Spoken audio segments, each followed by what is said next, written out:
Chapter 11. The Dragon's Breath.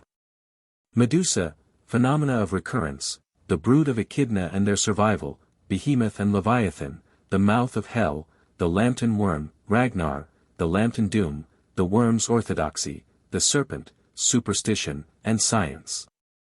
Ahura has already been mentioned as the most ancient Aryan name for deity. The meaning of it is, the breather. It has also been remarked that in the course of time the word came to signify both the good and the evil spirit. What this evil breath meant in nature is told in Leonardo da Vinci's picture of the expiring Medusa, referred to on page 386, from whose breath noxious creatures are produced. It may have been that the artist meant only to interpret the Gorgon as a personification of the malarious vapors of nature and their organic kindred. If so, he painted better than he knew, and has suggested that fatal vitality of the evil power which raised it to its throne as a principle coeternal with good. The phenomena of recurrence in things evil made for man the mystery of iniquity. The darkness may be dispersed, but it returns, the storm may clear away, but it gathers again, inundations, sickly seasons, dog days, keen winds, they go and return, the cancer is cut out and grows again, the tyrant may be slain, tyranny survives. The serpent slipping from one skin to another coils steadily into the symbol of endlessness. In another expression it is the poisonous breath of the dragon. It is this breath that cannot be killed. The special incarnations of it, any temporary brood of it, may be destroyed, but the principle in nature which produces them cannot be exterminated. Dragon fables have this undertone to their brave strain. In the Rig Veda, v. 32, it is said that when Indra slew Ahi, another more powerful was generated. Isaiah 14:29 cries, "Rejoice not thou, whole Palestina, because the rod of him that smote thee is broken, for out of the serpent's root shall come forth a cockatrice, and his fruit shall be a fiery flying serpent." Heracles struggles with the giant robber, Antaeus, only to find the demon's strength restored by contact with the earth. He kills one head of the Hydra only to see two grow in its place. And even when he has managed to burn away these, the central head is found to be immortal, and he can only hide it under a rock.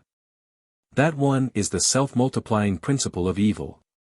The vast brood of Echidna in mythology expresses the brood of evil in nature. Echidna, daughter of Guin Tartarus, earth and hell, phonetic reappearance of Ahi, is half serpent, half woman, with black eyes, fearful and bloodthirsty. She becomes the mother of fire-breathing Typhon, buried beneath the earth by Jove's lightning when he aspired to scale Olympus, of the dragon that guarded the Hesperian garden, of the Sphinx which puzzled and devoured, of three-headed Cerberus. Of the eagle that preyed on rock-bound Prometheus, of the Nemean lion which Heracles slew, of Chimera. And of Scylla the monster whom Homer describes sitting between two large rocks waylaying mariners on the way from Italy to Sicily, possessing 12 feet, 6 long necks and mouths, each with 3 rows of rushing teeth. The dragon that Cadmus slew also had terrible teeth, and it will be remembered that when these teeth were sown they sprang up as armed men. Like them, the ancient dragon myths were also sown, broadcast, in the mental and moral fields, cleared and ploughed by a new theology. And they sprang up as dogmas more hard and cruel than the ferocious forces of nature which gave birth to their ancestral monsters. What the superstitious method of interpreting nature, forced as it is to personify its painful as well as its pleasant phenomena, inevitably results in, finds illustration in the two great lines of tradition, the Aryan and the Semitic, which have converged to form the Christian mythology. The Hebrew personification, Jehovah, originating in a rude period, became invested with many savage and immoral traditions. But when his worshippers had reached a higher moral culture, national sentiment had become too deeply involved with the sovereign majesty of their deity for his alleged actions to be criticized, or his absolute supremacy and omnipotence to be questioned, even to save his moral character. Thus, the rabbins appear to have been at their wits' end to account for the existence of the two great monsters which had got into their sacred records, from an early mythology, Behemoth and Leviathan. Unwilling to admit that Jehovah had created foes to his own kingdom, or that creatures which had become foes to it were beyond his power to control, They worked out a theory that Behemoth and Leviathan were made and preserved by special order of Jehovah to execute his decrees at the Messianic Day of Judgment. They probably corresponded at an earlier period with the griffin, or grabber, and the serpent which bit, guardians at the gate of paradise. But the need of such guards, biters, and spies by the all-powerful all-seeing Shaddai having been recognized, the monsters had to be rationalized into accord with his character as a retributive ruler. Hence Behemoth and Leviathan are represented as being fattened with the wicked, who die in order to be the food of the righteous during the unsettled times that follow the revelation of the Messiah. Behemoth is Jehovah's cattle on 1,000 hills, PSI 10. In Perek de Rabbi Eliezer he is described as feeding daily upon 1,000 mountains on which the grass grows again every night. And the Jordan supplies him with drink, as it is said in Job, XL. 23, he trusteth that he can draw up Jordan into his mouth. In the Talmud these monsters are divided into two pairs, but are said to have been made barren lest their progeny should destroy the earth. They are kept in the wilderness of Den Dain, the mythical abode of the descendants of Cain, east of Eden, for the unique purpose mentioned. But now we may remark the steady progress of these monsters to the bounds of their mythological habitat. There came a time when Behemoth and Leviathan were hardly more presentable than other personified horrors. They too must take the veil, a period in the history of mythical, corresponding to extinction in that of actual, monsters. The following passage in the Book of Enoch is believed by Professor Drummond to be a later insertion, probably from the Book of Noah, and as early as the middle of the 1st century, in that day two monsters shall be divided. A female monster named Leviathan, to dwell in the abyss of the sea, above the sources of the waters. But the male is called Behemoth, which occupies with its breast a desolate wilderness named Den Dain, on the east of the garden where the elect and righteous dwell, where my grandfather, Enoch, was taken up, being the 7th from Adam, the first man whom the Lord of the spirits created. And I asked that other angel to show me the might of these monsters, how they were separated in one day, and one was set in the depth of the sea, the other on the firm land of the wilderness. And he spoke to me, Thou son of man, thou desirest in this to know what has been concealed. And the other angel who went with me, and showed me what is in concealment, spake. These two monsters are prepared conformably to the greatness of God to be fed, in order that the penal judgment of God may not be in vain. 254. We may thus see that there were antecedents to the sentiment of Aquinas, Bedi and regno coelesti videbunt poenas damnatorum, ut beatitudo illis magis complacit. Or, perhaps, one might say rather to the logic of Aquinas. For though he saw that it would be necessary for souls in bliss to be happy at vision of the damned or else deficient in bliss, it is said he could hardly be happy from thinking of the irreversible doom of Satan himself. It would appear that only the followers of the Jean Van who anticipated his God's hell for Servetus managed to adapt their hearts to such logic, and glory in the endless tortures of their fellow creatures.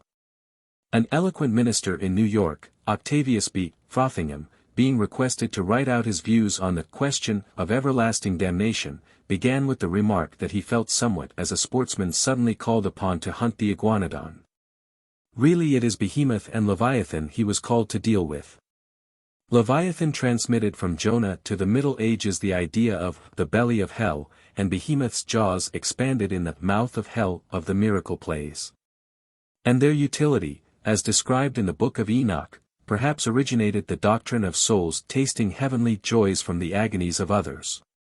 The dogma of hell has followed the course of its prototype with precision.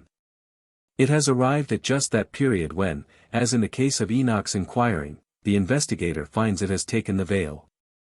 Theologians shake their heads, call it a terrible question, write about free will and sin, but only a few, of the fatuous sort, confess belief in the old-fashioned hell where the worm dieth not and the fire is not quenched. Let us now take under consideration the outcome of the Aryan dragon, which has traveled far to meet Behemoth in the west. And it is probable that we could not, with much seeking, find an example so pregnant with instruction for our present inquiry as our little Durham folk tale of the Lambton worm. This worm is said to have been slain by Sir Lambton, Crusader, an ancestor of the Earls of Durham. This young Lambton was a wild fellow. He was fond of fishing in the river Wear, which runs near Durham Castle, and he had an especial taste for fishing there on Sunday mornings. He was profane, and on Sundays, when the people were all going to Mass, they were often shocked by hearing the loud oaths which Lambton uttered whenever he had no rise. One Sunday morning something got hold of his hook, pulled strong, and he made sure of a good trout. What was his disappointment when instead thereof he found at the end of his line a tiny black worm. He tore it off with fierce imprecations and threw it in a well near by. However, soon after this the young man joined the Crusaders and went off to the Holy Land, where he distinguished himself by slaying many Saracens. But while he was off there things were going on badly around Durham Castle. Some peasant passing that well into which the youth had cast the tiny black worm looked into it, and beheld a creature that made him shudder, a diabolical big snake with 9 ferocious eyes. A little time only had elapsed before this creature had grown too large for the well to hold it, and it came out and crawled on, making a path of desolation, breakfasting on a village, until it came to a small hill. Around that hill it coiled with 9 coils, each weighty enough to make a separate terrace. One may still see this hill with its 9 terraces, and be assured of the circumstances by peasants residing near. Having taken up its headquarters on this hill, the 9-eyed monster was in the habit of sallying forth every day and satisfying his hunger by devouring the plumpest family he could find.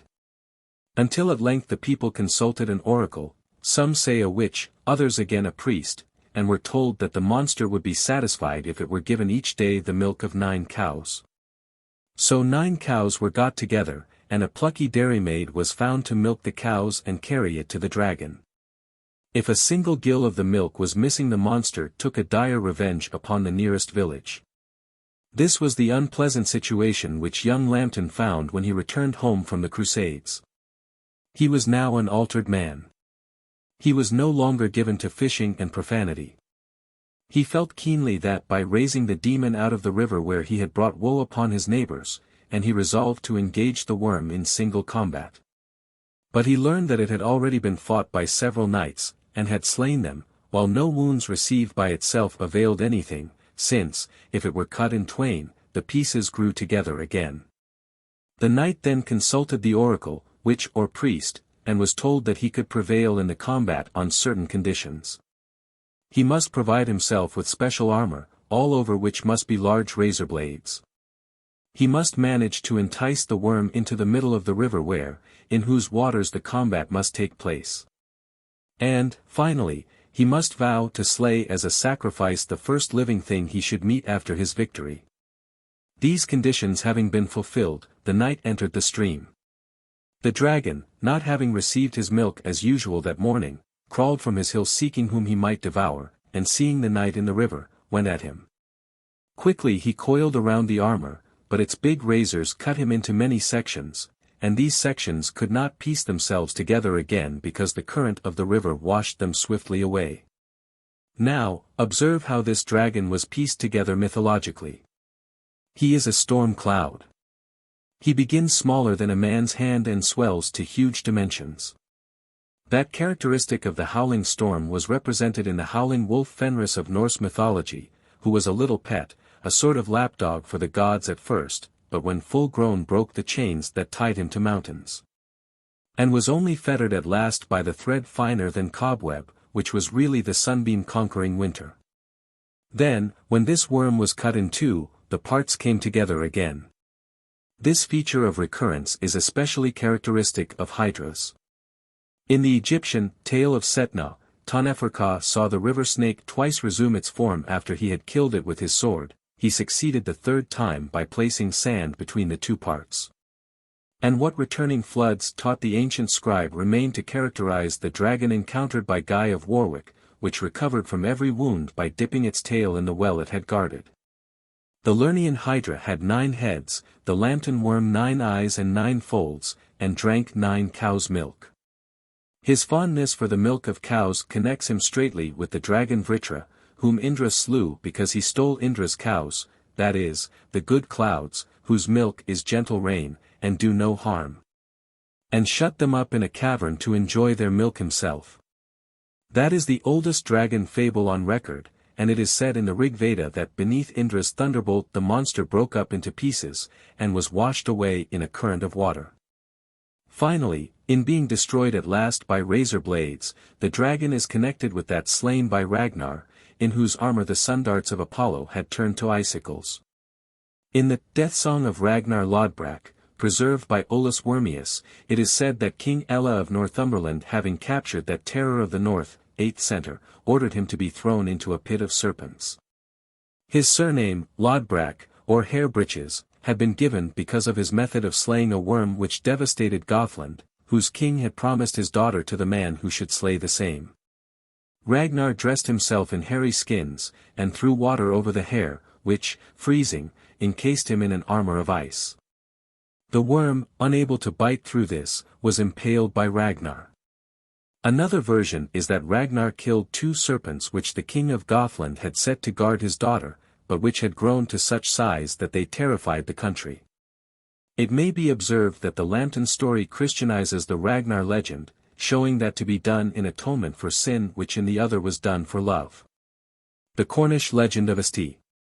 Petrox has also taken a hint from Ragnar, and announces the rescue of Christians from the serpent pit in which the pagan hero perished. The icicles reappear on the slayer of the dragon of Wantley, represented by long spikes bristling from his armor. The knight Lambton, remembering his vow to slay as a sacrifice the first living thing he might meet after the combat, had arranged that a dog should be placed where it would attract his eye. But it turned out that his own father came rushing to him. As he could not kill his father, he consulted the oracle again to know what would be the penalty of non-fulfillment of his vow.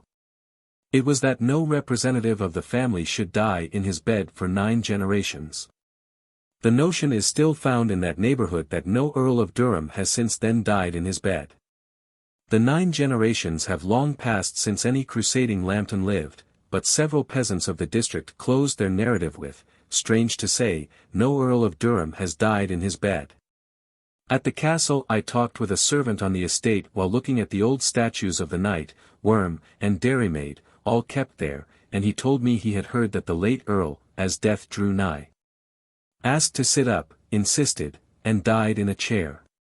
If there be any truth in this, it would show that the family itself has some morbid feeling about the legend which has been so long told them with pride. The old well from which the little worm emerged a monster is now much overgrown, but I was told that it was for a long time a wishing well, and the pins cast in by rustics may still be seen at the bottom of it. Pins are the last offerings at the worm's well, wishes, its last prayers, but where go now the coins and the prayers? To propitiate a power and commute a doom resting upon much the same principles as those represented in the Lambton legend.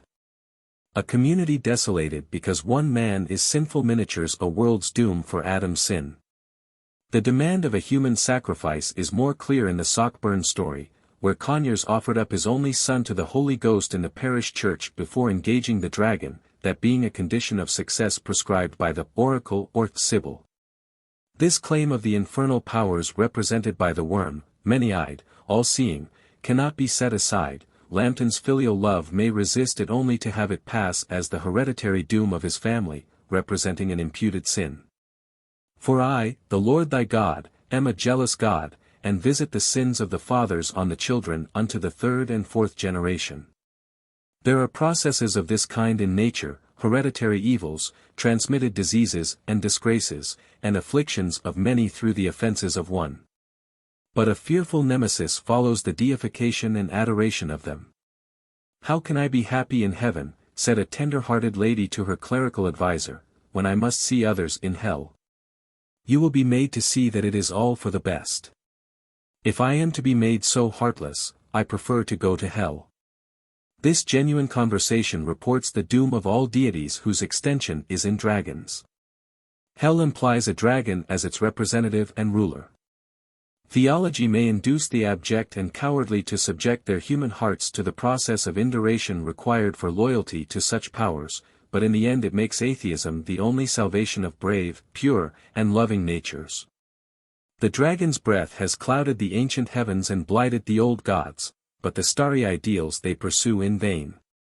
Behemoth has supplied sirloins to many priesthoods for a long time, but he has at last become too tough even for their teeth, and they feed him less carefully every year. Nay, he is encountered now and then by his professional feeders, and has found even in Westminster Abbey his Guy of Warwick. Nor could this desperate champion daunt a dun cow bigger than elephant. But he, to prove his courage sterling, cut from her enormous side a sirloin. Figure 32. From the Temptation of Saint Anthony, Cowlot.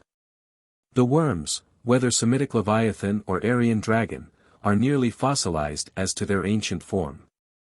The sacrifice of Jephthah's daughter to the one, and of young Conyers to the other, found commutation in the case of man's rescue from Satan by Christ's descent to Hades.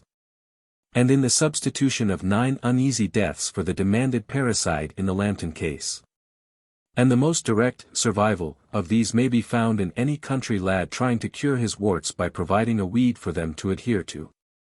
Their end in art was in such forms as this starveling creature of Cowlot's, Fig. 32, whose thin, spectacled rider, tilting at St. Anthony, denotes as well the doom of all powers, however lofty, whose majesty requires tali auxilio et istis defensoribus. The dragon passes and leaves a roar of laughter behind him, in which even St. Anthony could now join. But Leviathan and Lambton worm have combined and merged their life in a dogma. It is a dogma as remorseless and voracious as its prototype, and requires to be fed with all the milk of human kindness, or it at once begins to gnaw the foundations of Christendom itself. Christianity rests upon the past work of the worm in paradise, and its present work in hell. It makes no real difference whether man's belief in a universe enmeshed in serpent coils be expressed in the Hindu's cowering adoration of the venomous potentate, or the Christian's imprecation upon it. Fundamentally it is serpent worship in each case. Vishnu reposes on his celestial serpent, the god of dogma maintains his government by support of the infernal serpent. Fear beheld him appearing in Durham to vindicate the Mass and the Sabbath. But the same fear still sees him in the fiery world punishing Sabbath breakers and blasphemers against his Creator and Chief. That fear built every cathedral in Christendom, and they must crumble with the phantasm evoked for their creation. The serpent in itself is a perfect type of all evil in nature. It is irreconcilable with the reign of a perfectly good and omnipotent man over the universe. No amount of casuistry can explain its coexistence with anthropomorphic love and wisdom, as all acknowledge when a parallel casuistry attempts to defend any other god than their own from deeds that are, humanly considered, evil. It is just as easy to defend the jealousy and cruelty of Jove, on the ground that his ways are not as our ways, as it is to defend similar tempers in Jehovah. The monster sent by one to devour Prometheus is ethically a twin with the snake created by the other to bite the heel of man. Man is saved from the superstitious evolution of the venomous serpent into a dragon by recognizing its real evolution as seen by the eye of science. Science alone can tell the true story of the serpent, and justify its place in nature. It forbids man his superstitious method of making a god in his own image, and his egotistic method of judging nature according to his private likes and dislikes, his convenience or inconvenience. Taught by science, man may, with a freedom the barbarian cannot feel, exterminate the serpent. With a freedom the Christian cannot know, he may see in that reptile the perfection of that economy in nature which has ever defended the advancing forms of life. It judges the good and evil of every form with reference to its adaptation to its own purposes. Thus science alone wields the spear of Ithuriel, and beneath its touch every dragon shrinks instantly to its little shape in nature to be dealt with according to what it is. Chapter 12. Fate. Dores, love and fate, Moira and Moiri, the fates of Aeschylus, divine absolutism surrendered, Jove and Typhon, commutation of the demon's share, popular fatalism, theological fatalism, fate and necessity, deification of will, metaphysics. Past and present.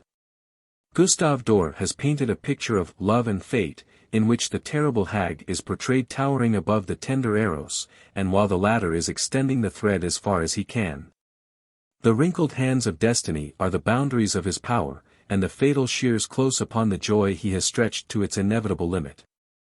To the ancient mind these two forms made the two great realms of the universe, their powers meeting in the fruit with a worm at its core, in seeds of death germinating amid the play of life, in all the limitations of man. They are projected in myths of Elysium and Hades, Eden and the serpent, heaven and hell, and their manifold variants. Perhaps there is no one line of mythological development which more clearly and impressively illustrates the forces under which grew the idea of an evil principle, than the changes which the personification of fate underwent in Greece and Rome. The Moira, or fate with Homer, is only a secondary cause, if that, and simply carries out the decrees of her father, Zeus. Zeus is the real fate. Nevertheless, while this is the Homeric theory or theology, there are intimations, see chapter 27. Part 4, that the real awe of men was already transferred from Zeus to the Erinyes. This foreshadows a change of government. With Hesiod we find, instead of 3 Moirai. They are no longer offspring of Zeus, but, as it were, his cabinet.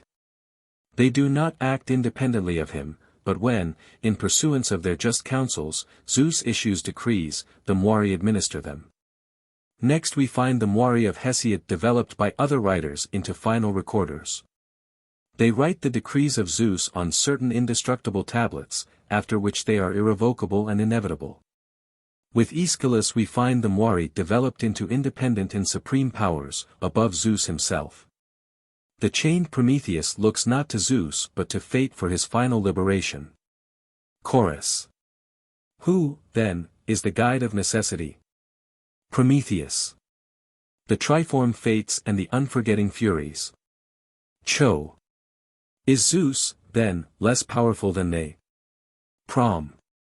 At least, 'tis certain he cannot escape his own doom. Cho. And what can be Zeus' doom but everlasting rule? Prom. This ye may not learn, press it not. Cho. Surely some solemn mystery thou hidest. Prom. Turn to some other theme, for this disclosure time has not ripened, it must be veiled in deep mystery, for by the keeping of this secret shall come my liberty from base chains and misery. These great landmarks represent successive revolutions in the Olympian government. Absolutism became burthensome, as irresponsible monarch, Zeus became responsible for the woes of the world, and his priests were satisfied to have an increasing share of that responsibility allotted to his counselors. Until finally the whole of it is transferred. From that time the countenance of Zeus, or Jupiter, shines out unclouded by responsibility for human misfortunes and earthly evils. And, on the other hand, the once beautiful fates are proportionately blackened, and they become hideous hags, the aged and lame crones of popular belief in Greece and Rome. Every line of whose ugliness would have disfigured the face of Zeus had he not been subordinated to them. Moira means share, and originally, perhaps, meant simply the power that meted out to each his share of life, and of the pains and pleasures woven in it till the term be reached. But as the fates gained more definite personality they began to be regarded as having also a share of their own. They came to typify all the dark and formidable powers as to their inevitableness. No divine power could set them aside, or more than temporarily subdue them. Fate measured out her share to the remorseless Gorgon as well as to the fairest god. But where destructive power was exercised in a way friendly to man, the fates are put somewhat in the background, and the feat is claimed for some god. Such, in the Prometheus of Aeschylus, is the spirit of the wonderful passage concerning Typhon, rendered with tragic depth by Theodore Buckley. I commiserated too, says the rock-bound Prometheus. When I beheld the earth-born inmate of the Cilician caverns, a tremendous prodigy, the hundred-headed impetuous Typhon, overpowered by force. Who withstood all the gods, hissing slaughter from his hungry jaws, and from his eyes there flashed a hideous glare as if he would perforce overthrow the sovereignty of Jove. But the sleepless shaft of Jupiter came upon him, the descending thunderbolt breathing forth flame which scared him out of his presumptuous bravadoes. For having been smitten to his very soul he was crumbled to a cinder, and thunder-blasted in his prowess. And now, a hapless and paralyzed form, is he lying hard by a narrow frith, pressed down beneath the roots of Etna. And, seated on the topmost peaks, Vulcan forges the molten masses whence there shall burst forth floods, devouring with full jaws the level fields of fruitful Sicily. With rage such as this shall Typhon boil over in hot artillery of a never-glutted fire-breathing storm, albeit he hath been reduced to ashes by the thunderbolt of Jupiter. In this passage we see Jove invested with the glory of defeating a great demon, but we also recognize the demon still under the protection of fate. Destiny must bear that burthen. So was it said in the Apocalypse Satan should be loosed after being bound in the pit 1,000 years, and so Muhammad declared Gog and Magog should break loose with terror and destruction from the mountain prison in which Allah had cast them. The destructive principle had its share as well as the creative and preservative principles, and could not be permanently deprived of it. Gradually the fates of various regions and names were identified with the deities, whose interests, gardens, or treasures they guarded. And when some of these deities were degraded, their retainers were still more degraded, while in other cases deities were enabled to maintain fair fame by fables of their being betrayed and their good intentions frustrated by such subordinates. Thus we find a certain notion of technical and official power investing such figures as Satan, Ahriman, Iblis, and the dragon, as if the upper gods could not disown or reverse altogether the bad deeds done by these commissioners. But the large though limited degree of control necessarily claimed for the greatest and best gods had to be represented theologically. Hence there was devised a system of commutation. The demon or dragon, though abusing his power, could not have it violently withdrawn, but might be compelled to accept some sacrifice in lieu of the precise object sought by his voracity. These substitutions are found in every theological system, and to apply them to individuals constitutes the raison d'etre of every priesthood. In the progress toward civilization the substitutes diminish in value, and finally they become merely nominal and ceremonial, an effigy of a man instead of the man, or wine instead of blood. At first the commutation was often in the substitution of persons of lower for others of higher rank, as when slaves or wives were, or are, sacrificed to assure paradise to the master or husband. Thus, death is allowed to take Alcestis instead of Admetus. A higher degree of civilization substitutes animals for human victims. In keeping with this is the legend of Christ sending demons out of 2 men into a herd of swine, 255, which, again, is referable to the same class of ideas as the legend that followed concerning Jesus himself as a vicarious offering. Mankind in this case being the herd, as compared with the son of a god, and the transfer of the satanic power from the human race to himself, for even a little time, being accepted in theology as an equivalent. On account of the divine dignity of the being who descended into hell. It was some time, however, before theology worked out this theory as it now stands, the candid fathers having rejoiced in the belief that the contract for commutation on its face implied that Christ was to remain forever in hell. Satan being outwitted in this. The ancient Babylonian charms often end with the refrain, "May the enchantment go forth and to its own dwelling place betake itself." Every evil spirit was supposed to have an appropriate dwelling, as in the case of Judas, into whom Satan entered. 256 And of whom it is said he, by transgression fell, that he might go to his own place. 257 Very ingenious are some of the ancient speculations concerning the habitations and congenial resorts of demons. In some regions the color of a disease on the skin is supposed to indicate the tastes of the demon causing it. And the spells of exorcism end by assigning him to something of the same hue. The demon of jaundice is generally consigned to the yellow parrots, and inflammation to the red or scarlet weeds. Their colors are respected. Humanity is little considered in the Eastern formulas of this kind, and it is pretty generally the case that in praying against plague or famine, populations are often found selecting a tribe to which their trouble is adjured to betake itself. May Ninsigel, says a Babylonian exorcism, turn her face towards another place. May the noxious spirit go forth and seize another, may the female cherub and the female demon settle upon his body. May the King of heaven preserve, may the King of earth preserve. So is it in regions and times which we generally think of as semi-barbarous. But every now and then communities which fancy themselves civilized and enlightened are brought face to face with the popular fatalism in its pagan form, and are shocked thereat. not remembering that it is equally the dogma of vicarious satisfaction or atonement. A lady residing in the neighborhood of the Tronsee, Austria, informs me that recently 2 men were nearly drowned in that lake, being rescued at the last moment and brought to life with great difficulty. But this incident, instead of causing joy among the neighbors of the men, excited their displeasure. And this not because the rescued were at all unpopular, but because of a widespread notion that the destinies required 2 lives, that they would have to be presently satisfied with 2 others. And that since the agonies of the drowning men had passed into unconsciousness, it would have been better to surrender the selected victims to their fate. At Elsinore, in Denmark, when the sea moans it is said to want somebody, and it is generally the case that some story of a person just drowned circulates afterwards. While the early mythological forms of the fates diminish and pass away as curious superstitions, they return in metaphysical disguises.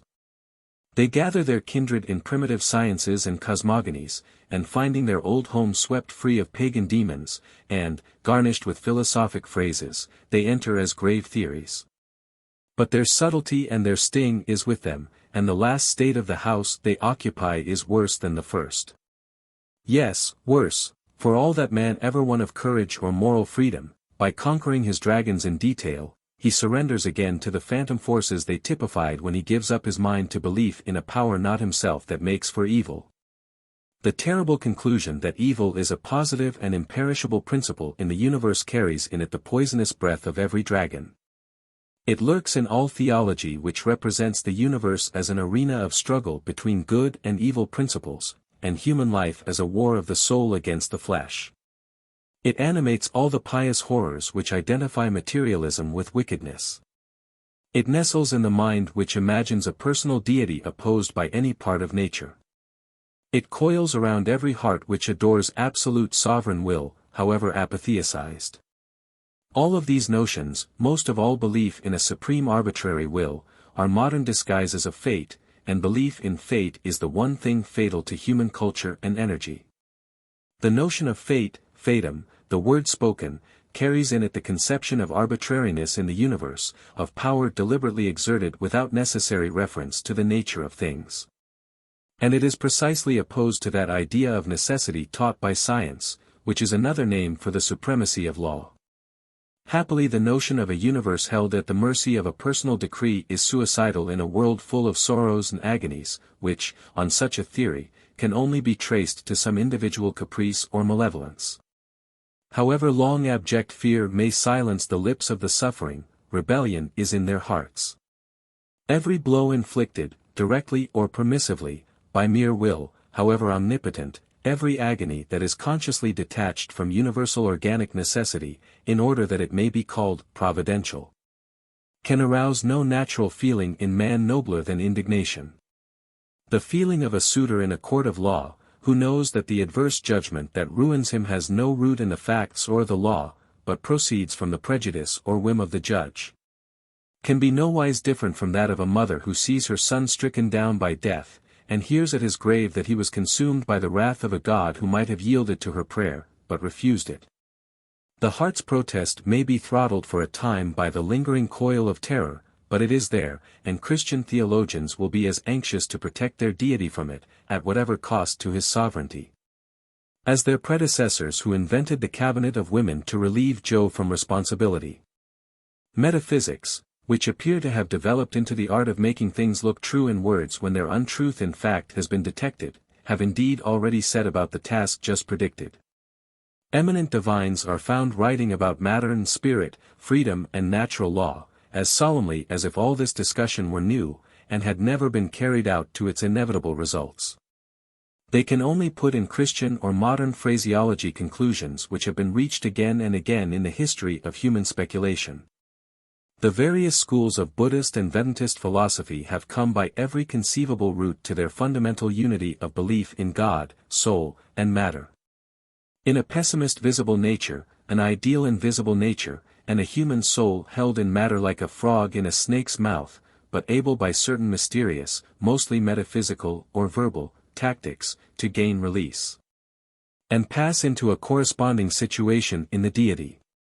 As a king, whose son had strayed away from him and lived in ignorance of his father among the Vedas, wild men, will, on discovering his son, exclaim, "Come to me, my darling son," and make him a participator of the happiness he himself enjoys. Even so will the Supreme God present himself before the soul when in distress, the soul enmeshed in the net of the 5 Vedas, senses, and, severing that soul from pasam, matter, assimilate it to himself, and bless it at his holy feet.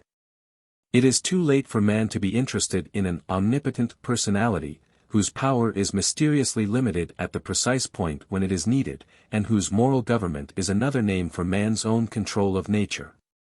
Nevertheless, this Oriental pessimism is the Pauline theory of matter, and it is the speculative protoplasm out of which has been evolved, in many shapes, that personification which remains for our consideration, the devil. End of Volume 1.